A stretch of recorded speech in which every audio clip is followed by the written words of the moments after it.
be counted, show the world that you're a man. Stand up and be counted, go with the Ku Klux Klan. We are a sacred brotherhood who love our country true. We always can be counted on when there's a job to do.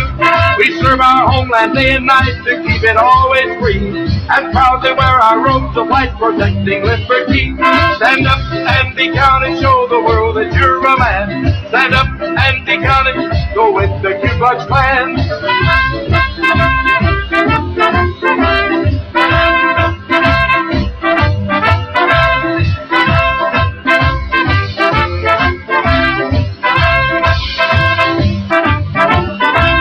The Bible cross, oh glory to our symbols of a man. A sword and water, robe and hood portray our noble plan.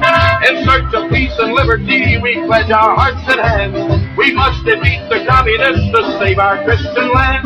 Stand up and be counted, show the world that you're a man. Stand up and be counted, go with the Ku Klux Klan. Stand up and be counted, show the world that you're a man. Stand up and be counted, go with the Ku Klux Klan.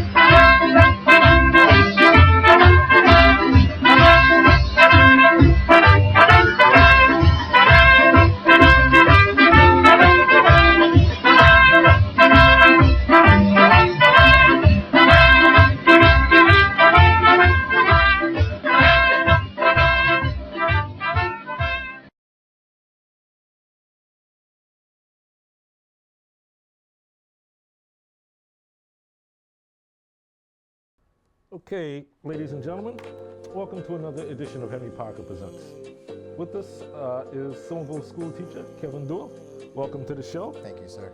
So, we opened up with the clip, Golfing with the KKK, as a little teaser. So, Kevin, give us a little bit of your background first. Okay. Born and raised in Virginia, Northern Virginia. Grew up in a religious household. Parents came here from Ghana. Have 3 other siblings, and the area I grew up, very diverse. Mm-hmm. People from different backgrounds, religion, race, identities, and such background all throughout high school, even into college, made me see the world differently than most folks. And though I am appreciative of where I came from, I realized that it was a challenge for me, especially as I attended college, that the world was not as what it seemed to be. And for me, understanding more about my identity as a black person, as a black male, it was tested in college, and for the better, I should say. Now, coming from what age did you come from Ghana?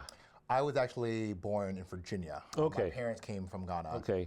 So born and raised down there. Now, were your parents were from Ghana, as opposed from your regular domestic black folk Yes. here? True. You were probably raised with a whole different mindset.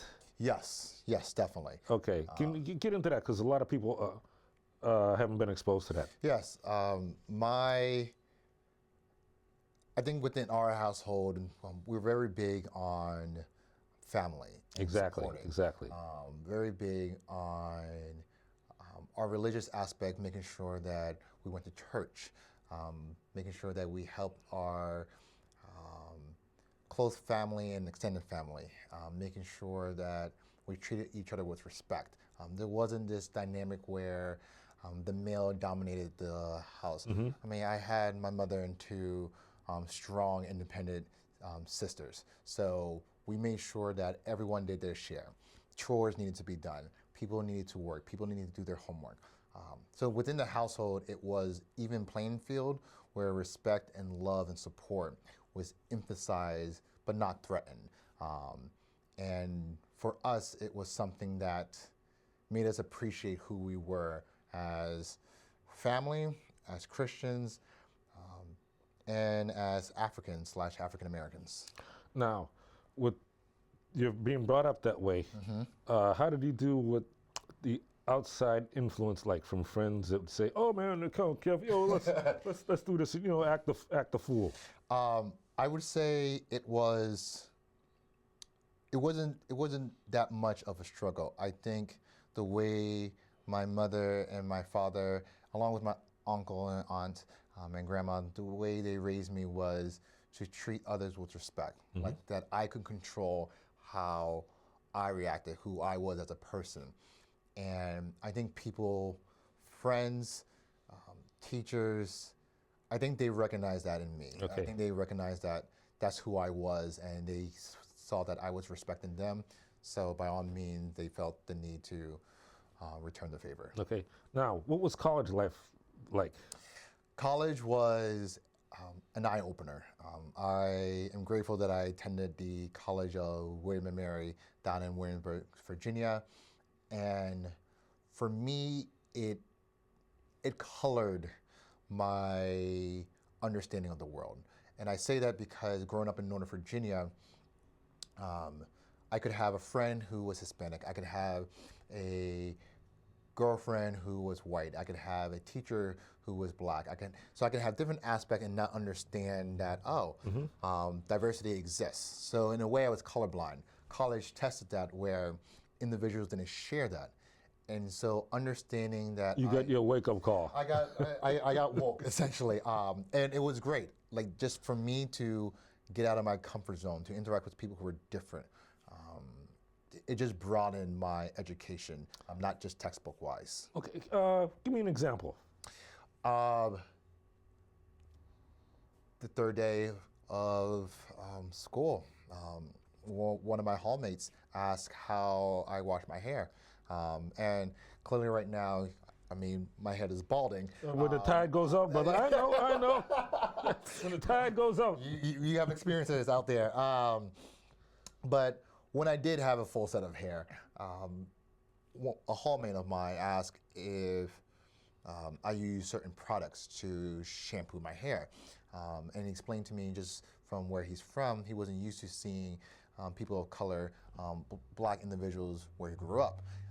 And for me, that shocked me because I looked at it as I have hair, you have hair. And just that first instance, it made me realize that essentially I wasn't in Kansas anymore. That this was going to just open me up to new individuals and new ideas. Okay. Now, so how did you adjust your thinking when you said, "Whoa, this is out here"? You know. Did it change your thought process, or how you looked at other people, etc.? It did, and again, as I said before, it was for the better.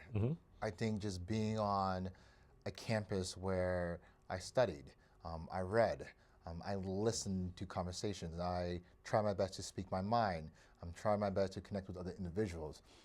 I realized that in order for me to actually embrace who I was, that I needed to understand my background. I needed to see how other individuals saw someone who looked like me.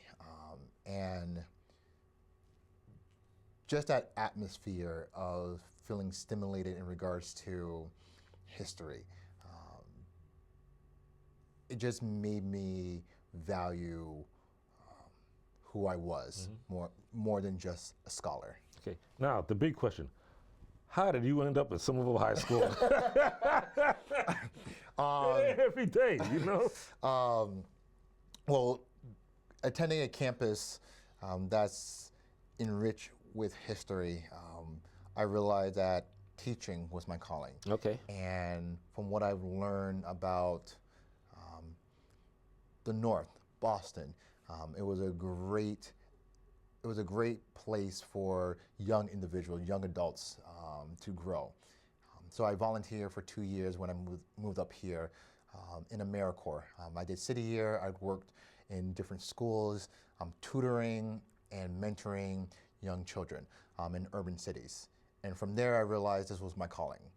I attended Boston College, and through their urban education program, I received my master's. In terms of Somerville High School, I realized that the school reminded me of my own high school. And yes, this is me plugging my old high school. I attended T.C. Williams High School, famously known in the Disney movie, Remember the Titans. Okay. Wow, that's interesting. And the dynamics of what I Shout out to the Titans. Thank you. Yeah, folks, I said it. The dynamics that I felt and saw at Somerville amongst the students and the teachers, just the diversity, just a sense of pride and tradition. Like it reminded me of a place a few years ago that made me love education, that made me love individuals. And I felt that it was God's calling.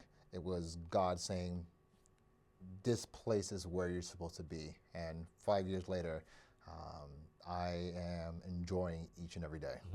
Now, tell me, this film project that you have. Yes, sir. I want you to go into that. How did this come about? I would say it came about a combination of just being a teacher and being a human who has been conscious over the last few years. In my class, I advocate for my students to speak up their minds. Regardless of their background, I encourage them to articulate their voice, find evidence, be proud of where you're from, and try to share that.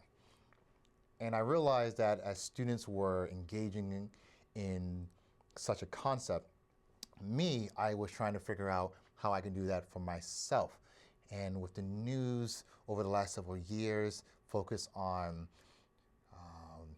just different commentary, different insights into a black person, whether it's the quote-unquote, and often said, black on black crime, the relationship between the black communities and law enforcement, the 2-year term of President Barack Obama, just different aspects of black life, the rise of Black Lives Matter. I realized that I was affected, both positively and negatively, to just the negative spotlight that it seemed to be getting. And I realized that I wanted to express myself. I wanted to find a way how, as a history teacher, as a person, as a black person, how I can just express myself that made sense actually for me. And yes, in a way, people would get a chance to understand who I am, but also people will get a chance to see that I'm Kevin, who happens to be a black person. And I think that aspect in terms of being a black individual is largely unknown to many people, regardless of how close you are to them. Now, as a school teacher, in particular history, how much black history are you able to interject into your curriculum? I would say free range. Okay. And over the years, I have tried my hardest, not just with black history, but just any narrative that adds to American history, which I teach. And I try my best to emphasize to the students that black history didn't start with slavery. Didn't end when President Barack Obama left office. I tried to teach them through current events, through primary sources, that black history has always been around, with George Washington, with the Civil War, with the post-Civil War, with the Great Depression. Like, it has always been there. Our history is infinite. It is infinite, just like any other narrative. And I think for students to see that history is flowing, that it's evolving, that's key. Because if you put it in a box, you're generalizing someone's life, someone's identity. And so, free range. And I'm happy that I'm able to let them see how black history influenced every aspect of life. And vice versa. Now, with this project, I noticed you have like a black screen and just, how did you come up with that? I said, whoa, what's this brother got here? This is different. I wanted individuals to focus on the words. Okay. And they did. They had no choice. they had no choice. I think just having individuals read with a soundtrack. I'm a big fan of just multi-learning, especially as a teacher. You are encouraged to do so for your different students. And trying to set up an image where you're watching something that's short. Because I noticed your clips are like 1 minute here, 2 minutes there, 10 minutes. Now, did you do that because the nature of young people today Yes. is a very short concentration span? Yes, that's exactly the way I wanted to promote this. It wasn't intended to be released all in one sitting. This came out this year for Black History Month. So every day through social media, YouTube, Facebook, Twitter, I release a chapter. And each chapter, as you said, about a minute long, focus on some aspect of my 29-year-old life. Okay. And yes, it was a way to make individual focus on the white lettering, the black background, the music, which were all chosen for each particular theme, in a short amount of time that you can look at your phone and then realize, okay. Okay. Now, what was, when you put this together, was there anybody, historically speaking, that was an inspiration to you? That's a good one. I would say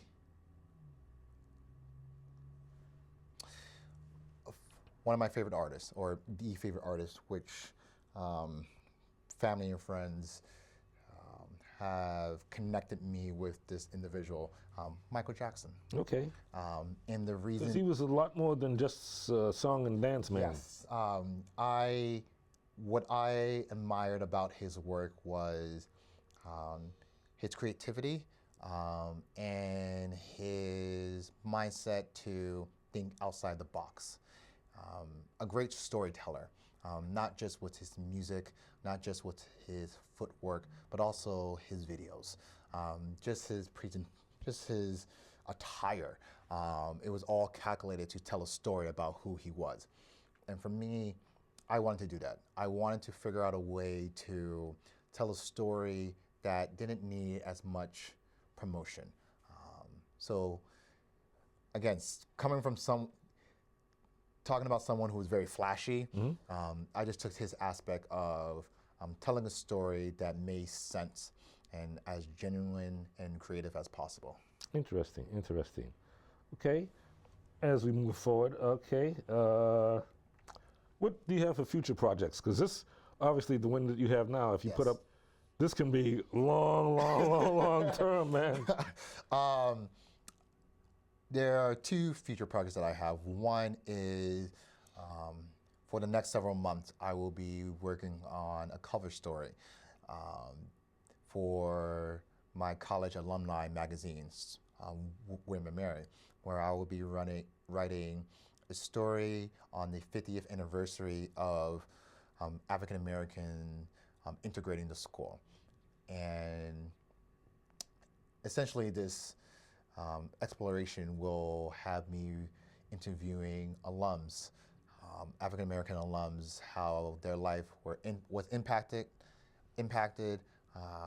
as people of color on campus, what they have been up to since, and just the significance of being an individual connected to a college as such. So I'm very fortunate of having that story come out this fall. My second project, which will hopefully come out early spring next year, writing I would say a novel. Still trying to figure out what's the correct term, but a novel focused on how individuals can speak to each other about race and focusing on empathy and having individuals share different advice on how they think a race conversation could actually happen amongst themselves. Now, how do you think it can, because they tried that here in Somerville last year. They had different dialogues. They had one over here, like Cantina, Yep. A couple of churches. Yes. And the sad part of it was, you couldn't get any black folks to come out. So it was a one-sided conversation. Understandable. And I won't go into that because Fair enough. I'll leave it at that. But Fair enough. It was just, I thought, sad, you know. I mean, Understandable. right, but hey, black folk gotta wake up. Hey, Oh, I would say, so I interviewed over 300 of my friends, and I asked them, and I put into two different categories, whites and people of color. And by people of color, anyone who considers themselves non-white. And the question I asked each of them over the last year was, as a white person or as a person of color, what insight about you do you feel that you could share with someone else on how to talk race? And everyone responded, and what I realized was that when you allow individuals to share what works for them, it helps you come to some common understanding of this works for you, this works for me. If we can understand that common ground, we can talk. Because my way of thinking and understanding and reacting should never be imposed on you. My outlook should not feel more valued than yours. So if there's an understanding, even if we've had completely different backgrounds, if there's an understanding that we have something to share, then a conversation can happen. And that method that I feel that it works is something that I do in a classroom, where we encourage students to critically think, to work with each other. So if that concept works and is praised and encouraged by family, by the teachers, with students, why can it not be done with adults? true. But put it this way, a lot of your adults are hard-headed, stiff-necked, and rebellious. I completely understand, and I always tell people that the majority of people, not only in Somerville, but in this country, in this world, they want love, like they want peace. We just have different ways Of attaining it. of obtaining that. So let's just share that. If we can understand that common ground, we may all not be friends, but we can find a better way of empathizing, which can go a long way. Okay. Now, next question. Since you're a school teacher at Somerville High School, Yes. you probably have a different outlook on race relations in Somerville Yes. because you're around the youth. Probably, yes, so. Can you jump into that a little bit for me? Yes, I cannot stress enough how I wouldn't even use the word impressed. I would say how fortunate I am to be in an environment where I feel like the world is in every hallway, every classroom, the languages, the clothing. Now, they speak how many different languages at Somerville High School? I heard 54 at some I've point. heard, yes, around I would say 50. 50 ethnicities represented over at Somerville High. And in terms of race relations, I would say students understand that I think students understand that they are in a diverse community. I would also say that many of them may not understand how rare that is. And I say that not from just the conversations with colleagues or students, but from my own experience. Because I didn't understand that the diverse setting that I grew up in, it wasn't like that throughout the country. We may say that this country is a melting pot. We may say that, yet different aspects of the country may not have that. Oh. And so race relations, I would say, in Somerville High School, it's growing, it's supportive, but there's so much more that I believe students are understanding about identity, about comparing themselves to other parts of the country, which I think is such a powerful thing that they are understanding and embracing and celebrating. Now, as we all know, the rents and property values here in Somerville Yes. going through the roof. Yes. From what you've noticed, is Somerville losing its diversity? I would say it depends on how someone would define diversity. Diversity could be class, race, religion. From what I've understand about Somerville, and especially with the different changes that have been going on, many people will argue that it's still the same. There's different aspects of Somerville that makes it what it is. Some people can argue that it's different. What I value about this place is that people are proud of their roots. And so though rent may be increasing for many individuals, those streets may be changing. Somerville is a prideful area where people want to celebrate that. People want to celebrate this sanctuary city. People want to celebrate their neighbors, their family.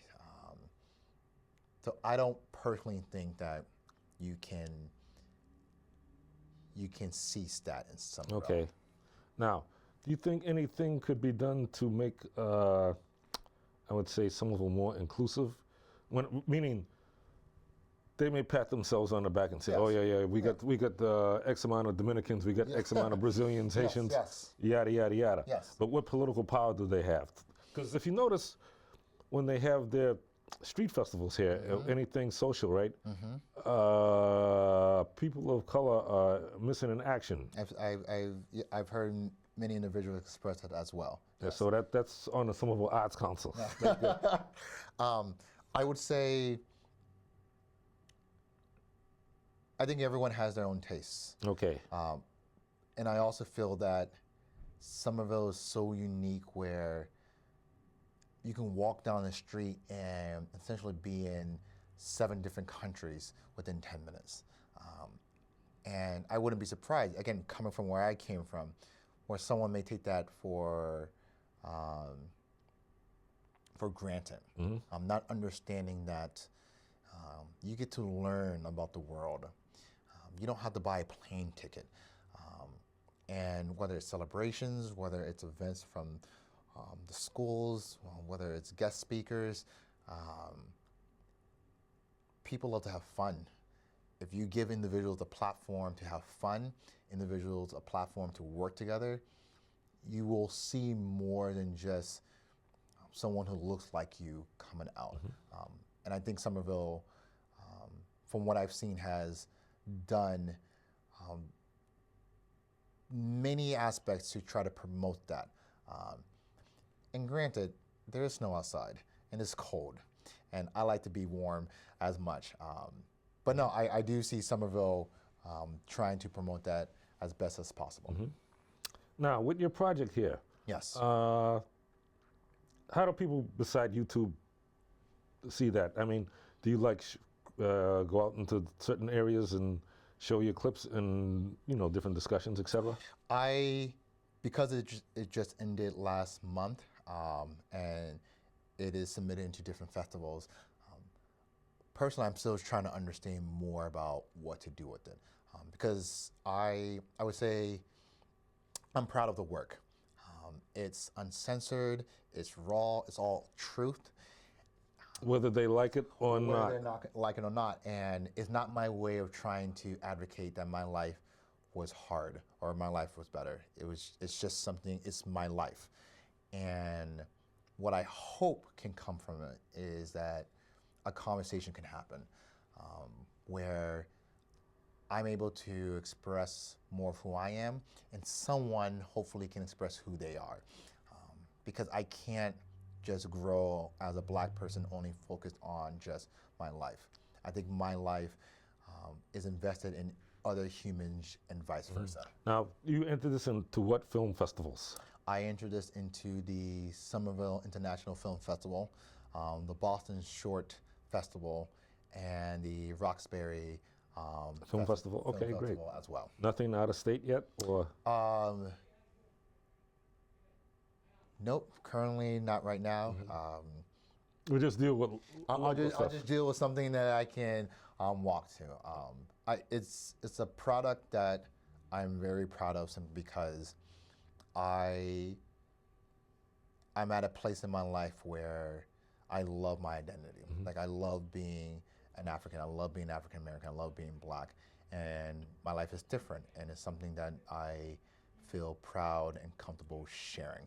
Well, Dad, I just started that. Having roots from Ghana, you can lay claim to be African American. You're right. You wasn't looking for that one. No, and that is another layer that I do express in the documentary where I'm Black, but I'm also African as well. Right. And just those dual identities, there's a lot more than people just think is similar because of someone's skin tone. Right. Okay, with that, if contact information, just because people would like you to show your clips, speaking engagements. Yes. My email, Kevin Dua, D-U-A, @gmail.com. My documentary can be seen on YouTube. And my documentary is called A Black's History. So B-L-A-C-K, apostrophe S, history. And 29 chapters. As I said, I shared one every day for Black History Month and decided to add one more to honor the leap year that takes place every 4 years. But yes, all 29 clips are uploaded for the public to see, and I just hope that people are able to learn more about my life as a Black person, not about all Black people. People like to generalize. And once you do that, you lose a lot of opportunity to understand the human connection. It's like saying, oh man, you don't know Barack Obama? I wish. that would have been awesome. But yeah, I do hope people do watch it, and it's powerful. It may be uncomfortable for some individuals, yet I think that goes a long way of just figuring out how to connect with a neighbor, whether they look like you or not. So remember, folks, Black History starts on January 1st and ends on December 31st. You know what? As a history teacher, I wanted to be like, but then I thought, no, he's right. You're right. It is 24/7, 365/366 days. And with that, my brother, welcome to the show. Hey, thank you. And Right folks, on, brother. YouTube, watch it and learn. And with that, thank you very much. And we're